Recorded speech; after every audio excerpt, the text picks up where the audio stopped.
Hey everybody, Tim Albrecht here. Welcome to this week's episode of an Ask a YFP CFP segment of the Your Financial Pharmacist Podcast, where we feature questions from you, the YFP community, to be answered by one of YFP Planning's fee-only certified financial planners. Before we jump into today's question, I want to give a shout out to YFP Planning's incredible team that makes this segment possible. YFP Planning offers fee-only comprehensive financial planning services that are customized to the pharmacy professional.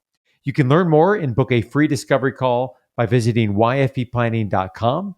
Again, that's yfpplanning.com. Okay, this week's question comes from Kayla in New Orleans, Louisiana. Hi, my name is Kayla, and I'm from New Orleans, Louisiana.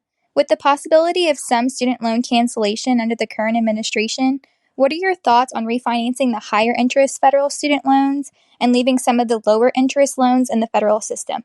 Thanks for your help. Thank you, Kayla, for submitting your question to be featured on this week's show. Tim Baker, what are your thoughts? This one's tough, Tim. I mean, I feel like I would have been wrong on so many counts, with the whole freeze, unfreeze question. I think like with federal loans, with the public loans, I'm not sure I'd do anything with those loans for the foreseeable future. So obviously they're still frozen. So $0 payments that count both towards PSLF and non-PSLF, 0% interest. So you're not accruing any interest.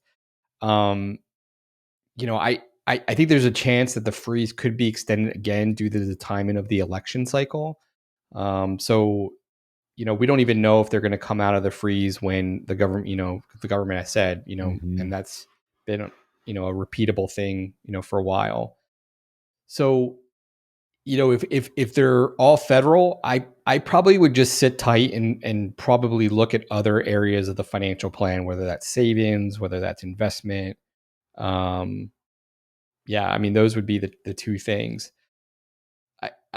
If we're talking about higher interest rates that are public, I think it's a no-brainer. I think rates are only probably going to go up, so I would definitely refi those. But I don't know if I would take any of the public loans out of the public side and go and refinance them, because obviously when you do that, they are unfrozen and you're making payments with interest.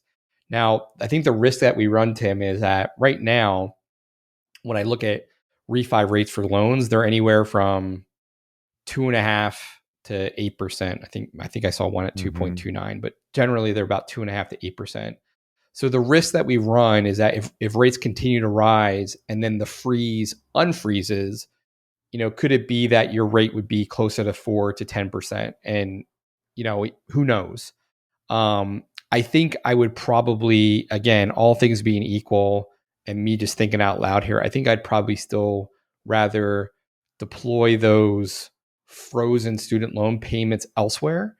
The market is volatile / down, so you could potentially direct more dollars into the market while they're, on sale, so to speak.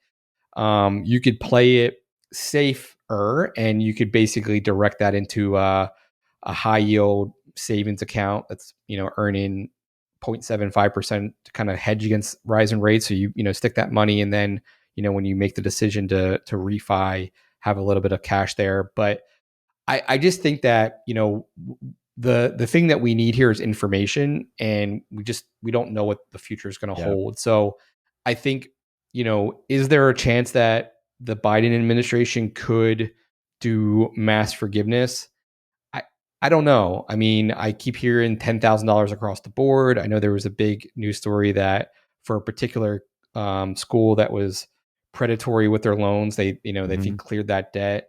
I don't think that there's going to be that silver bullet for a lot of the pharmacists out there, with regard to their debt.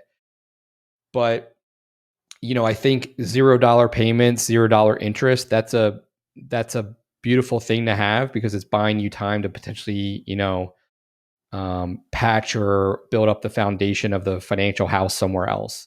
So I probably would take that grace period, so to speak, and do something else. Now the caveat is, if these loans are close to be paid off, or you just have a hankering, i.e., you have that emotional pull, the anxiety to get them paid off, then I would say probably disregard everything I'm saying.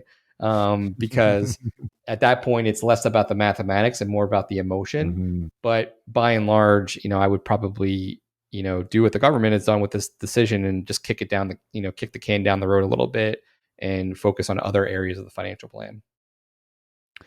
Yeah, ain't no better deal than 0%, Mm-hmm. right? No payments. And I think the key that you said that resonates with me is we need information to make this decision, and we don't have it yet from the what's going to happen at the end of post August 31st, and we also don't know what's going to continue to happen on the interest rate side. Although I think we see the direction where those are going. So, and then of course the cancellation piece is on the table. So my hope is, and I've been wrong as well on this show over the last couple of years since we started the freeze back in March of 2020, but heading up to the most recent forbearance period, heading up to the midterms, might we get some clarification on this that can help us make some decisions? But just to reiterate what you said, Tim, for folks that have private loans already that are higher interest rates and there's an opportunity for a lower interest rate, that probably is the low hanging opportunity that's out there. So I'd be remiss if I didn't mention we've got a service at YFP offered by the planning team that specifically addresses the answer to the question, do I have the right loan repayment strategy in place? And that's our student loan analysis. You can learn more about that, yourfinancialpharmacist.com/SLA. We'll link to that in the show notes as well. But that service is specifically designed to pair folks up one-on-one with one of our lead certified financial planners and student loan experts, Kelly Reddy Hefner, Robert Lopez. Whether you're looking at loan forgiveness, whether we're looking at refinancing, staying put, deciding between federal options, really is a great time right now to make sure we have this right, because this freeze will come to an end at some point. We don't know when, but it will come to an end, and we want to be ready to hit the ground with momentum. So again, yourfinancialpharmacist.com/SLA. Kayla, really appreciate you taking time to submit your question on this week's Ask a YFP CFP segment. We're going to be sending you a super comfy YFP t-shirt. And for folks that are listening that have their own question, please submit it. You can go to info@yourfinancialpharmacist.com, send us an email with your question, or you can also record it by visiting yourfinancialpharmacist.com/ask YFP. As we wrap up this week's episode, an important reminder that the content on the podcast is provided for informational and educational purposes only, is not intended to provide and should not be relied on for investment or any other advice. For more information on that, you can visit yourfinancialpharmacist.com/disclaimer. Thanks for listening and have a great rest of your week.